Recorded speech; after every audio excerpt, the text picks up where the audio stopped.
का वक्त था। घड़ी की सुइयां 12 बजने के बाद भी रुकी हुई लग रही थी। हवा चल रही थी, लेकिन अजीब बात यह थी कि न तो कच्चे घरों के छप्परों से आवाज आ रही थी, न ही सूखे पेड़ के पत्ते हिल रहे थे। कहा जाता है जब हवा चले और पत्ते खामोश हों तो समझ लो कोई और चल रहा है। गांव के बाहर एक कच्चा रास्ता था, वही रास्ता जो रात में लोगों को निगल जाता था। सुप्रिया उसी रास्ते पर खड़ी थी। वह यहाँ वापस नहीं आना चाहती थी। उसकी बच्ची परी जो बहुत चुप थी, बहुत बहुत ज्यादा चुप। उसकी सांसों की आवाज भी सुप्रिया को डरा रही थी। हल्की रोशनी में वह आगे बढ़ी।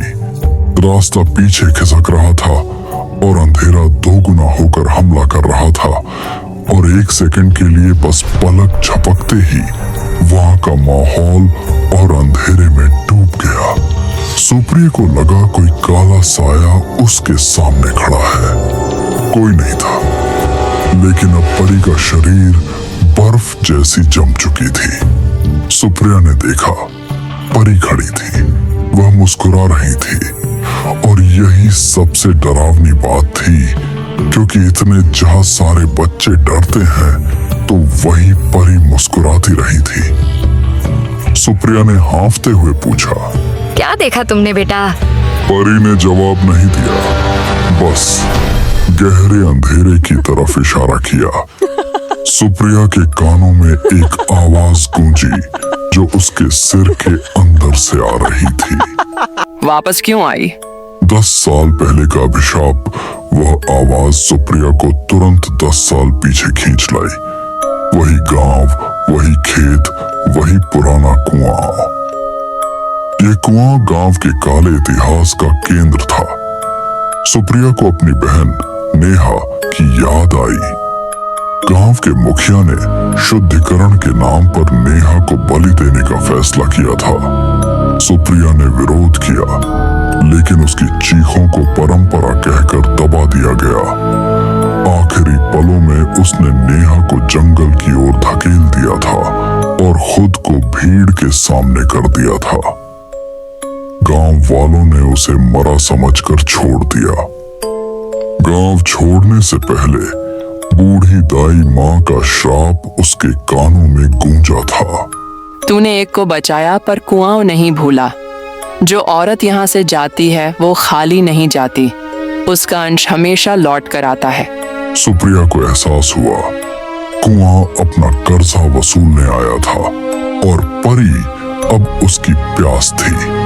कुएं का अंतिम आह्वान सुप्रिया ने देखा।